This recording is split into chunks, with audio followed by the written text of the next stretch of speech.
चलिए आगे बढ़ते हैं। तालिबान के कब्जे के बाद अफगानिस्तान की राजधानी काबुल में हवाई अड्डे पर अफरा तफरी का माहौल है। हजारों की संख्या में लोगों की भीड़ उमड़ पड़ी है जो जल्द से जल्द देश छोड़ने को बेचैन है। लोग हवाई पट्टी पर इधर से उधर दौड़ रहे हैं और विमानों में सवार होने के लिए धक्का मुक्की हो रही है। विमानों के अंदर भी लोगों की भीड़ देखी जा सकती है। तो वहीं काबुल में ज्यादातर लोग अपने घरों में दुबके हुए हैं और तालिबान ने प्रमुख चौराहों पर अपने लड़ाकों को तैनात कर दिया है। लूटपाट की छिटपुट खबरें भी सामने आ रही हैं। इतना ही नहीं, तालिबान के लड़ाके शहर के चौराहे पर गाड़ियों की तलाशी भी ले रहे हैं। हामिद करज़ई एयरपोर्ट की सैटेलाइट तस्वीरें सामने आई हैं जिनको हम आपको दिखा रहे हैं। इन तस्वीरों में लोगों की भारी भीड़ देखी गई है। दरअसल तालिबान के काबुल में घुसने के बाद अफगानिस्तान के लोगों में देश छोड़कर जाने की होड़ लगी हुई है। इन तस्वीरों में देखा जा सकता है कि कैसे हजारों लोगों की भीड़ पूरी तरह एयरपोर्ट को घेर रखा है और हर कोई देश छोड़कर जाना चाहता है।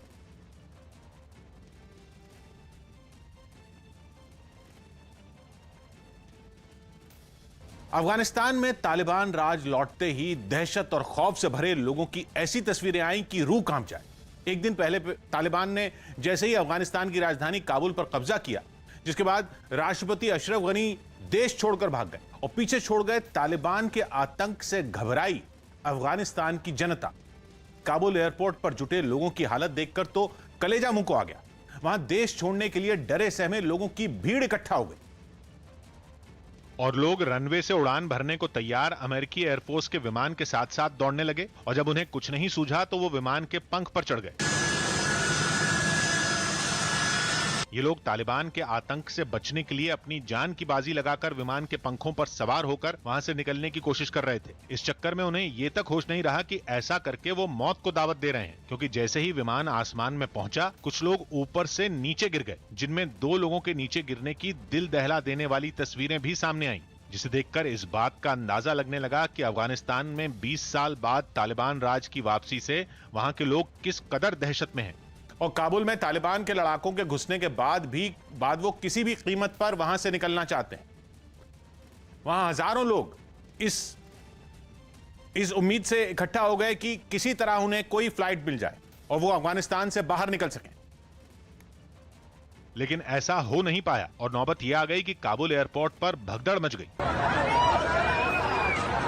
लोग विमान पर चढ़ने के लिए एक दूसरे के ऊपर चढ़कर जाने लगे। भीड़ ज्यादा थी और विमान कम, इसलिए लोग जल्द से जल्द विमान में घुसना चाहते थे। उन्हें इस बात की फिक्र नहीं थी कि वो किस फ्लाइट में चढ़ रहे हैं, बल्कि फिक्र थी तो बस इस बात की कि वो किसी तरह अफगानिस्तान से निकल जाएं। इसलिए कुछ लोग सीढ़ी से लटक गए और ऐसे ऊपर गए जैसे पेड़ पर चढ़ रहे हों। एक शख्स को तो कुछ लोग रस्सी के सहारे विमान के अंदर खींचते दिखे। हालात इतने बिगड़ गए कि एयरपोर्ट पर अमेरिकी सेना को फायरिंग तक करनी पड़ी, जिसके बाद घबराए लोग भागने लगे और चीखने की आवाजें आने लगी। खबर है कि फायरिंग में 5 लोगों की मौत हो गई। इससे पहले वहां रात से ही भीड़ होने लगी। तालिबान के लड़ाकों से डरे सहमे अफगानिस्तान के लोग इतने मजबूर हो गए कि अपना देश, अपना घर छोड़कर जाने के लिए खाली हाथ एयरपोर्ट पर पहुंच गए, जिसकी वजह से वहां अफरा तफरी मच गई और अमेरिकी सेना को 1-2 बार नहीं बल्कि कई बार फायरिंग करनी पड़ी। अमेरिका ने इसी साल अप्रैल में ऐलान किया था कि सितंबर तक उसके सैनिकों की वतन वापसी हो जाएगी, जिसके बाद तालिबान ने हमला तेज कर दिया और नतीजा आज सबके सामने है। अफगानिस्तान के राष्ट्रपति के देश से भागते ही तालिबान के लड़ाके राष्ट्रपति भवन में घुस गए।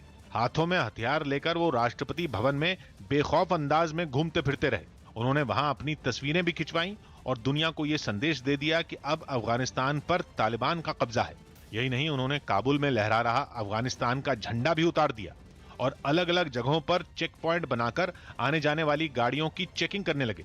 We are in the heart of the city and actually we are in one of Taliban's checkpoint and here Taliban is checking the cars and asking from the people. Kabul पर तालिबान के कब्जे के बाद वहां की सड़कों पर लगे जैम की तस्वीरें भी आने लगी, क्योंकि तालिबान के लड़ाके लोगों को कहीं भी रोककर उनकी जांच कर रहे हैं। तालिबान की तैयारी है कि जल्द ही वहां उसकी सरकार बन जाए। तालिबान के कमांडर मुल्ला अब्दुल गनी बरादर के वहां का राष्ट्रपति बनने की संभावना जताई जा रही है। इस बीच काबुल एयरपोर्ट पर अफरा तफरी और दहशत की वजह से अफगानिस्तान की एयर स्पेस बंद कर दी गई। न्यूज 18 के विवेक गुप्ता की रिपोर्ट है कि एयर स्पेस बंद होने की वजह से एयर इंडिया के विमान की उड़ान को रद्द करना पड़ा। जो काबुल में फंसे लोगों को निकालने के लिए वहां जाने वाला था, लेकिन यात्री विमानों पर लगी रोक की वजह से ऐसा नहीं हो पाया। हालांकि शाम तक वायुसेना का C-17 Globemaster plane Kabul airport पहुंचा, जहां से करीब 500 भारतीयों को निकाला जाना है। विदेश मंत्रालय ने भी यह भरोसा दिया है कि अफगानिस्तान में मौजूद जो भी भारतीय लौटना चाहते हैं उन सबके साथ वो संपर्क में है। यह भी बताया जा रहा है कि काबुल के गुरुद्वारे में 300 से ज्यादा लोगों ने शरण ली है और दावा किया जा रहा है कि उनको तालिबान की तरफ से किसी तरह का नुकसान नहीं पहुंचाने का भरोसा दिया गया है।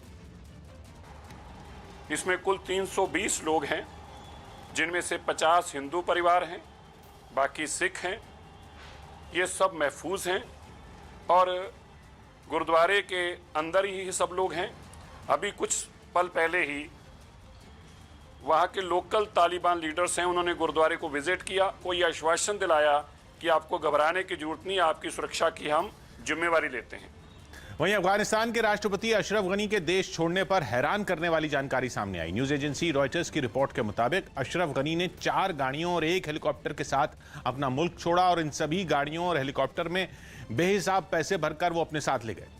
रॉयटर्स के मुताबिक ये दावा काबुल में रूस के दूतावास ने किया और ये जानकारी दी कि सबसे पहले गनी ने 4 कार में पैसे भरे, लेकिन इतने से भी जब खत्म नहीं हुआ तो फिर हेलीकॉप्टर में पैसे रखे गए और इसके बाद भी जो बच गए उसको वहीं छोड़कर वो काबुल से निकल गए। रूस के दूतावास ने एक चश्मदीद की ओर से दिए ये चौंकाने वाली जानकारी मिलने का दावा किया है। जबकि देश छोड़ने से पहले अशरफ गनी ने सोशल मीडिया पर लिखा था कि उन्हें कठिन फैसला लेना पड़ा, क्योंकि अगर वो देश नहीं छोड़ते तो जनता के लिए अंजाम बुरे होते। तालिबान की बर्बरता झेल चुकी अफगानिस्तान की जनता इस समय बेबस है, दुनिया की ओर मदद की उम्मीद से देख रही। जबकि अमेरिका और दूसरे देशों की प्राथमिकता अलग है, वो अपने लोगों को वहां से हटाने में जुटे हुए हैं। ब्रिटेन हो या अमेरिका, फिलहाल वो अपनी सेना और नागरिकों को वहां से सुरक्षित निकाल रहे हैं। अमेरिका में व्हाइट हाउस के बाहर सैकड़ों लोग इसी बात का विरोध करने के लिए इकट्ठा हुए और उन्होंने आरोप लगाया कि अमेरिका ने अफगानिस्तान की जनता को धोखा दिया। तालिबान के आतंक से सारी दुनिया परिचित है, इसके बावजूद चीन और पाकिस्तान ने खुलेआम उसका समर्थन किया है। अफगानिस्तान के पड़ोसी देश पाकिस्तान के प्रधानमंत्री तो खुलकर तालिबान का गुणगान करने लगे और सोशल मीडिया पर पोस्ट करके तालिबान का समर्थन किया। अपनी पोस्ट में उन्होंने लिखा कि जहनी गुलामी की जंजीरें तोड़ना ज्यादा मुश्किल होता है और अफगानिस्तान में तालिबान ने उन्हें तोड़ दिया है। जबकि चीन ने कहा कि वो अफगानिस्तान के लोगों के अपने भाग्य और भविष्य का फैसला करने के अधिकार का सम्मान करता है और वो अफगानिस्तान के साथ दोस्ताना रिश्ते बनाना चाहता है। यही नहीं, चीन ने यह भी कहा है कि वो अफगानिस्तान में शांति और पुनर्निर्माण के लिए रचनात्मक भूमिका निभाना चाहता है। अफगानिस्तान पर अब तालिबान का कब्जा हो चुका है। अफगानी जनता पूरी दुनिया की ओर टकटकी लगाए हुए देख रही है। इस बीच अमेरिका के राष्ट्रपति जो बाइडेन ने अपने देश को संबोधित किया। उन्होंने अफगानिस्तान में बिगड़े हालात के लिए अशरफ गनी को जिम्मेदार ठहराया है। उन्होंने अपने संबोधन में कहा कि अफगानिस्तान में अचानक हालात बदले हैं और अशरफ गनी तालिबान से बिना लड़े ही देश छोड़कर भाग गए। Afghanistan political leaders gave up and fled the country. The Afghan military collapsed, sometime without trying to fight. American troops cannot and should not be fighting in a war and dying in a war that Afghan forces are not willing to fight for themselves. America के राष्ट्रपति Joe Biden ने appeal की कि दुनिया अफगानिस्तान के लिए आगे आए। उन्होंने अफगानिस्तान में लोकतंत्र की जरूरत भी बताई। I will not repeat the mistakes we've made in the past. Mistake of staying and fighting indefinitely in a conflict that is not in the national interest of the United States. We will continue to support the Afghan people. We will lead with our diplomacy, our international influence, and our humanitarian aid. We'll continue to speak out for the basic rights of the Afghan people. Bengal BJP ने 16 अगस्त 1946 को कोलकाता में हुए सांप्रदायिक दंगों के विरोध में कोलकाता में जोरदार प्रदर्शन किया। इन दंगों को द ग्रेट कैलकाटा किलिंग्स के नाम से जाना जाता है, जिनमें सैकड़ों लोग मारे गए थे और हजारों घायल हुए थे। इस प्रदर्शन को बीजेपी ने पश्चिम बंगाल बचाओ दिवस नाम दिया। जिसकी इजाजत नहीं मिलने के बाद भी बीजेपी कार्यकर्ता कोलकाता की सड़कों पर उतरे, लेकिन पुलिस ने उन्हें रोक दिया। जिससे वहां पर हंगामा खड़ा हो गया। ये लोग पुलिस की इस कार्रवाई का पूरी ताकत से विरोध करते दिखे, मगर पुलिस की सख्ती के आगे इनकी एक नहीं चली और वो बीजेपी कार्यकर्ताओं को पकड़ कर एक बस में बैठाने लगी। कुछ ने तो पुलिस की पकड़ से खुद को छुड़ाने की कोशिश की, लेकिन सफलता नहीं मिली। इस प्रदर्शन में कार्यकर्ताओं का जोश बढ़ाने के लिए शुभेंदु अधिकारी समेत प्रदेश बीजेपी के कई बड़े चेहरे भी शामिल हुए, जिनको पुलिस ने हिरासत में लेने में देर नहीं की और एक बस में बैठाकर वहां से ले गई। लेकिन हिरासत में लिए जाने के बाद भी कुछ लोग जोर जोर से नारेबाजी करते दिखे। हिरासत में लिए गए इन लोगों को कुछ देर बाद पुलिस ने छोड़ दिया। उत्तर प्रदेश के मुजफ्फरनगर से हैरान करने वाली तस्वीरें सामने आई। वहां पुलिस पर एक लड़के को पीटने का आरोप लगाकर कुछ लोगों ने जमकर हंगामा किया। आरोप है कि पुलिस ने थाने में ले जाकर उस लड़के को इतना पीटा कि वो बेहोश हो गया। और जब इस बात की जानकारी उसके घर वालों को मिली तो वो थाने पहुंचकर पुलिस वालों से भिड़ गए। इस दौरान पुलिस और उन लोगों के बीच धक्का मुक्की भी हुई। इतना ही नहीं, गुस्साए लोगों ने सड़क जाम कर दी, जिससे वहां गाड़ियों की लंबी कतार लग गई। इस हंगामे की जानकारी मिलते ही पुलिस के बड़े अधिकारी मौके पर पहुंचे और लोगों को समझाने में जुट गए। उन्होंने आरोपी पुलिस वालों पर जल्द कार्रवाई का भरोसा दिया। इस पर रुष्ट पब्लिक ने जाम लगा दिया। पब्लिक को आके समझाया गया कि इसमें जांच होगी, जो भी दोषी होगा उसके खिलाफ कार्रवाई की जाएगी। पुलिस के अधिकारी से भरोसा मिलने के बाद लोगों का गुस्सा शांत हो सका। बिहार में उफान पर बह रही नदियों के पानी ने कई जिलों के गांवों में घुसकर लोगों की मुसीबत बढ़ा दी। जिन जिलों में बाढ़ का सबसे ज्यादा असर देखने को मिल रहा है, उनमें राज्य का खगड़िया जिला भी शामिल है। जहां बाढ़ से जूझ रहे बोरना पंचायत के लोग नावों के जरिए सुरक्षित जगहों पर जाते दिखाई दिए, लेकिन रास्ते में एक नाव पेड़ से टकराने के बाद पलट गई और उसमें सवार लोग पानी में डूबने लगे। मगर गनीमत रही कि वहां से गुजर रही दूसरी नाव के लोगों ने फौरन इन लोगों को बचा लिया। रहने दिए, गमछा चलिए वहीं खोलिएगा। लोगों ने गंगा नदी में लगातार बढ़ रहे पानी को देखते हुए सरकार से फौरन मदद की गुहार लगाई। एनडीआरएफ, एसडीआरएफ की टीम को तैनाती की जाए। इसी तरह खगड़िया के दूसरे गांवों के लोग भी अपनी गायों और भैंसों के साथ सुरक्षित जगहों पर जाते नजर आए, क्योंकि बाढ़ का पानी तेजी से इन गांवों में बढ़ता जा रहा है और अब लोगों के सामने खाने पीने का संकट भी खड़ा हो गया है, जिसकी वजह से लोगों ने प्रशासन के खिलाफ नाराजगी जताई। इनका आरोप है कि उन्हें अभी तक कोई मदद नहीं मिली, इसलिए उन्हें अपना गांव छोड़ने के लिए मजबूर होना पड़ा। कमोबेश बाढ़ की कुछ ऐसी ही तस्वीरें मुंगेर जिले से भी सामने आई, जहां प्रशासन की बेरुखी से परेशान लोगों ने नेशनल हाईवे 80 को जैम कर दिया, जिसकी वजह से वहां ट्रैफिक की लंबी कतार लग गई। इस हाईवे पर भी बाढ़ के पानी का कब्जा दिखा और उसके आसपास बने कई मकान भी पानी में डूबे नजर आए। बताया गया कि जिले के करीब 100 गांव इस वक्त बाढ़ की भीषण मार झेल रहे हैं, जिनमें कुछ गांवों के हालात तो बेहद खराब हैं। वहां एक गांव के कई कच्चे पक्के मकान बाढ़ के पानी में डूबे दिखे और गांव भी पूरी तरह वीरान नजर आया, क्योंकि ज्यादातर लोग गांव को छोड़कर सुरक्षित जगहों पर चले गए, जो अब खुले आसमान के नीचे जिंदगी गुजार रहे हैं। बच्चों को कुछ मिलता है नहीं, जो है वही काम चलाते हैं। रात के हम लोग का बहुत परेशानी है। मक्खर, सांप, बिच्छा है। रात में लाइट व्यवस्था नहीं है। उधर भागलपुर जिले में भी उफनती नदियों का पानी तटबंधों को तोड़कर गाँवों में घुस गया। वहां के नवगाछिया इलाके में तो तटबंध टूटने के बाद करीब 20 गांव बाढ़ की चपेट में आ गए। सामने आई एक तस्वीर में दिखा कि तटबंध टूटने के बाद नदी का पानी पूरी ताकत के साथ गांव में दाखिल हो गया। इस पानी की चपेट में जो कुछ भी आया वो उसे दूर तक बहाकर ले गया। सबसे पहले इसने खेत खलिहान में तबाही मचाई। ग्रीस की राजधानी एथेंस के जंगलों में पिछले 2 हफ्ते से लगी आग को बुझाने के लिए कई देशों ने मदद का हाथ बढ़ाया। खबर है कि यूरोप और पश्चिम एशिया के करीब 24 देशों ने न केवल दमकल की गाड़ियां बल्कि आग बुझाने के लिए कई हेलीकॉप्टर भी वहां भेजे, ताकि जंगलों में लगी आग को जल्द से जल्द बुझाया जा सके। इसके लिए एक साथ कई हेलीकॉप्टर आसमान से पानी की बौछार करते दिखाई दिए। हालांकि आग बुझाने का काम इतना आसान नहीं है, क्योंकि तेज हवाओं की वजह से ये सैकड़ों हेक्टेयर में फैल चुकी है, जिसे देखते हुए आसपास के कई इलाके पहले ही खाली करवाए जा चुके हैं। बताया गया कि आग बुझाने के दौरान अब तक एक दमकल कर्मी की मौत हो चुकी है, जबकि कई घायल भी हुए। कांग्रेस अध्यक्ष सोनिया गांधी ने लोकतंत्र को खतरे में बताते हुए केंद्र सरकार पर हमला बोला। न्यूज़ 18 के अरुण सिंह की रिपोर्ट है कि सोनिया गांधी ने अंग्रेजी अखबार द इंडियन एक्सप्रेस में एक लेख लिखा, जिसमें उन्होंने केंद्र सरकार पर कई आरोप लगाए। सोनिया गांधी ने लिखा कि संसद में बिना बहस के ही कानून पास किए जा रहे हैं और सरकार ने संसद को रबर की मोहर बनाकर रख दिया। साथ ही उन्होंने आरोप लगाया कि केंद्र ने कई संस्थाओं को बर्बाद कर दिया और देश की अर्थव्यवस्था भी 75 साल में सबसे बुरी हालत में। इसके अलावा कोरोना के मुद्दे पर भी उन्होंने अपने लेख में केंद्र पर निशाना साधा और आरोप लगाया कि समय पर वैक्सीन का ऑर्डर न देने से देश में वैक्सीन की कमी हुई। इसके अलावा कृषि सुधार कानूनों और पेगासस जासूसी मामले समेत कई मुद्दों पर कांग्रेस अध्यक्ष ने केंद्र सरकार को घेरने की कोशिश की।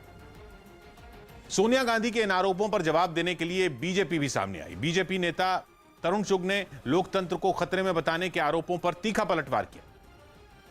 मैं पूछना चाहता हूं श्रीमती सोनिया गांधी जी, आप 1975 का इमरजेंसी भूल गई जो आपकी पार्टी ने लगाई थी इस देश में? देश को जेल बना दिया था। नए केंद्रीय मंत्रियों ने जन आशीर्वाद यात्रा शुरू की। केंद्र में बनाए गए नए मंत्रियों की 22 राज्यों में जन आशीर्वाद यात्रा शुरू हो गई। इस सिलसिले में हाल ही में केंद्रीय मंत्री बने भूपेंद्र यादव हरियाणा के गुरुग्राम पहुंचे, जहां उनका जोरदार स्वागत किया गया। बताया गया कि इस यात्रा का मकसद केंद्र सरकार की उपलब्धियों के बारे में लोगों को बताना है। लोगों का आशीर्वाद लेकर के उनके साथ संवाद स्थापित करना, इसीलिए जन आशीर्वाद यात्रा का। यूपी के मथुरा में भी इस यात्रा का आगाज हुआ, जिसकी अगुवाई केंद्रीय मंत्री BL वर्मा ने की। इस दौरान उन्होंने समाजवादी पार्टी की जन आक्रोश यात्रा पर तंज भी कसा। 2022 आने वाले में आशीर्वाद काम आएगा, जनता के बीच आक्रोश काम नहीं आएगा। दिल्ली की सड़कों पर आधुनिक सुविधाओं से लैस 32 लो फ्लोर बसें और उतारी गईं। इसके लिए दिल्ली सरकार में परिवहन मंत्री कैलाश गहलोत राजघाट बस डिपो पहुंचे और वहां से इन बसों को हरी झंडी दिखाई। CCTV जो है वो पूरी बस के अंदर अलग अलग जगह पर टेक्नोलॉजी के थ्रू यहाँ पर फिट किया गया है, जिनकी कमांड जो है वो उसके लिए एक कंट्रोल रूम बनाया गया है।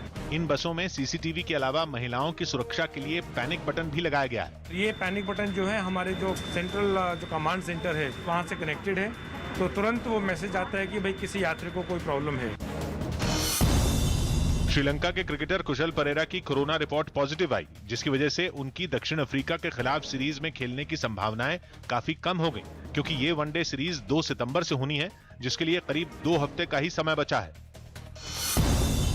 थोक महंगाई दर जुलाई में घटकर 11.16% हो गई, जबकि जून में ये 12.07% रही थी। दिल्ली के सीएम अरविंद केजरीवाल सुबह उत्तराखंड के दौरे पर जाएंगे, जहां वो विधानसभा चुनाव से पहले एक बड़ा ऐलान करेंगे। उत्तराखंड में अगले साल विधानसभा चुनाव होंगे। गुजरात में इस बार मानसून के सीजन में बहुत कम बारिश हुई, जिसकी वजह से वहां कई बांधों में पानी का स्तर काफी कम हो गया। पानी की कमी की वजह से गुजरात सरकार ने किसानों को सिंचाई के लिए पानी नहीं देने का फैसला किया।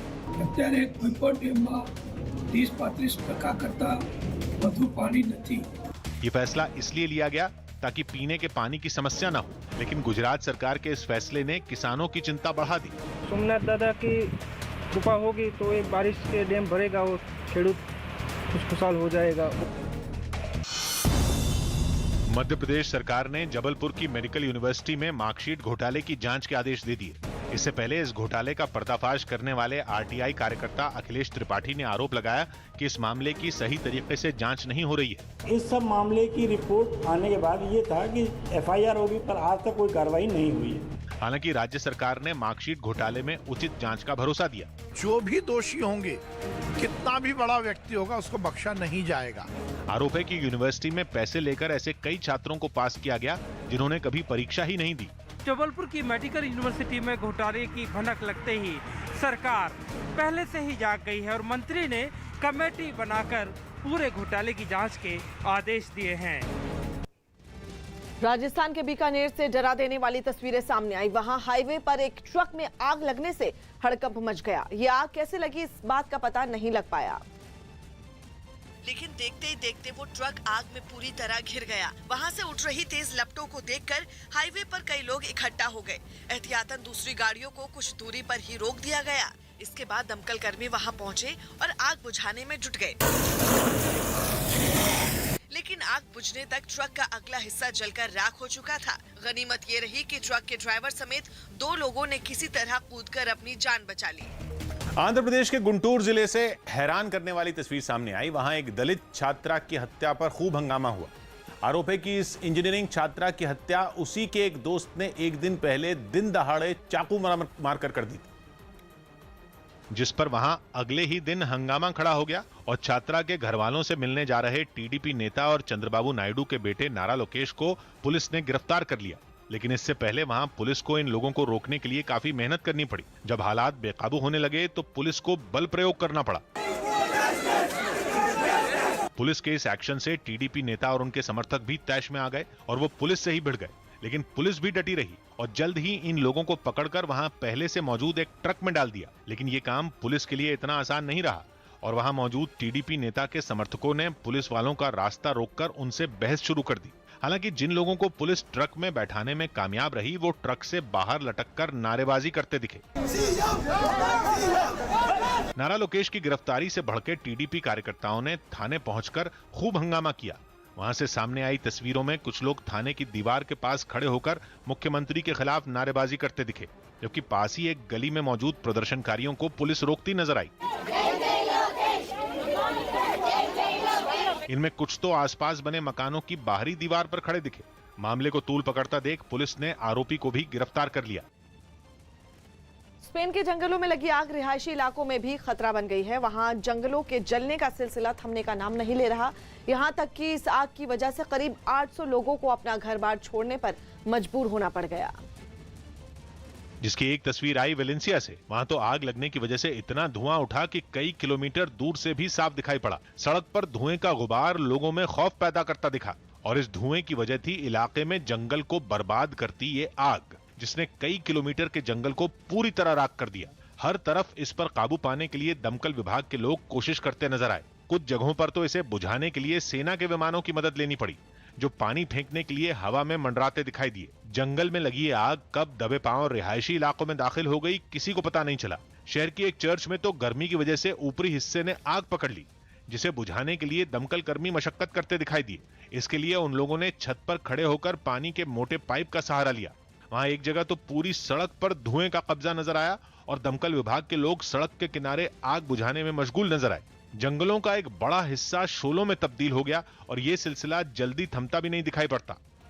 थाईलैंड में वैक्सीनेशन अभियान में ढिलाई और सरकार के कोरोना से निपटने में नाकाम रहने के आरोपों ने ऐसा तूल पकड़ा कि लोगों ने प्रधानमंत्री को कुर्सी से हटाने की कसम खा ली।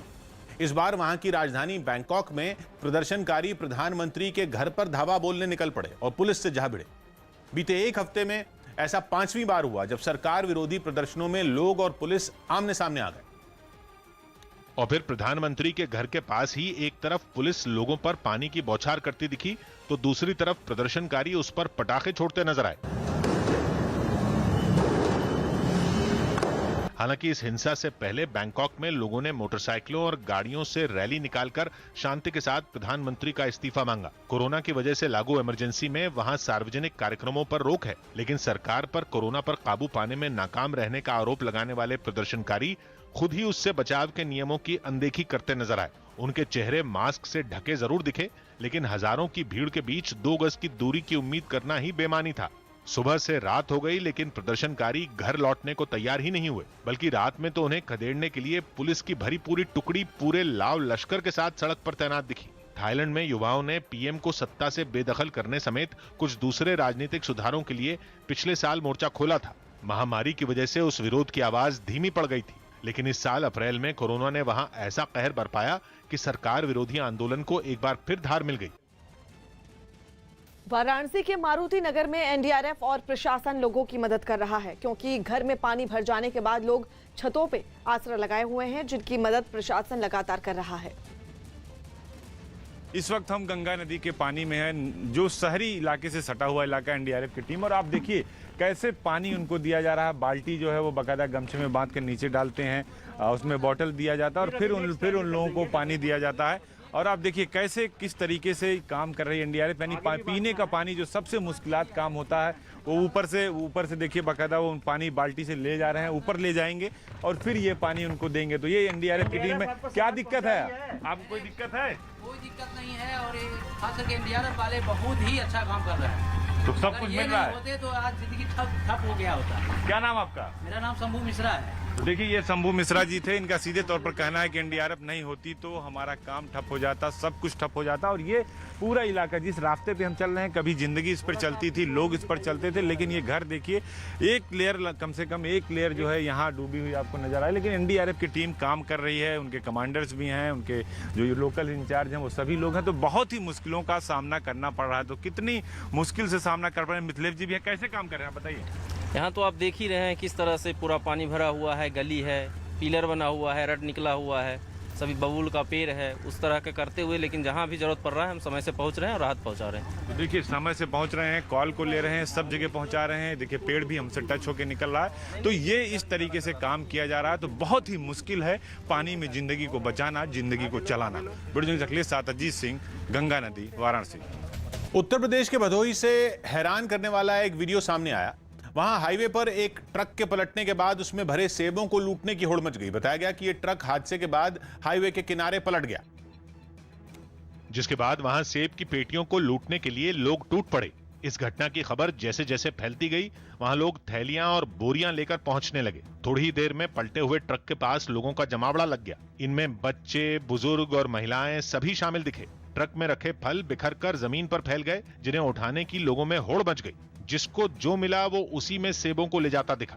भीड़ की वजह से वहां ट्रैफिक जाम जैसे हालात बन गए। जानकारी मिलते ही कुछ पुलिस वाले भी घटना वाली जगह पहुंच गए और फल लूट रहे लोगों को वहां से हटाना शुरू कर दिया। टोक्यो ओलंपिक्स में शानदार प्रदर्शन कर देश लौटे खिलाड़ियों से प्रधानमंत्री मोदी ने मुलाकात की। ये मुलाकात प्रधानमंत्री आवास पर हुई। भारतीय खिलाड़ियों का पूरा दस्ता एक बस में सवार होकर प्रधानमंत्री से मिलने पहुंचा। इस मुलाकात की जो तस्वीरें सामने आई, उनमें खिलाड़ी हाथों में मेडल लिए प्रधानमंत्री के साथ फोटो खिंचवाते और हंसी मजाक करते नजर आए। इन खिलाड़ियों को उनके पसंदीदा पकवान भी परोसे गए।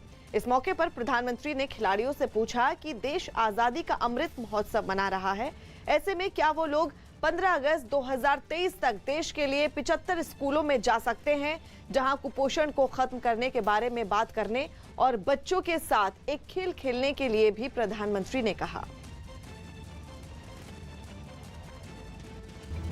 सुप्रीम कोर्ट ने कोरोना से जान गंवाने वालों के घर वालों को मुआवजा देने के मुद्दे पर एनडीएमए को और वक्त दे दिया। न्यूज़ 18 के एहतशाम खान की रिपोर्ट है कि देश की सबसे बड़ी अदालत ने एनडीएमए यानी नेशनल डिजास्टर मैनेजमेंट अथॉरिटी को कोरोना से पीड़ित परिवारों को मुआवजा देने के दिशा निर्देश जारी करने के लिए 4 हफ्तों का और समय दे दिया।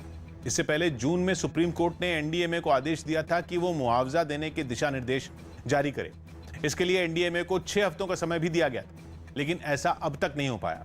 पिछले आदेश में कोर्ट ने साफ किया था कि कोरोना एक राष्ट्रीय आपदा है, इसलिए नियमों के मुताबिक पीड़ित परिवारों को मुआवजा मिलना चाहिए।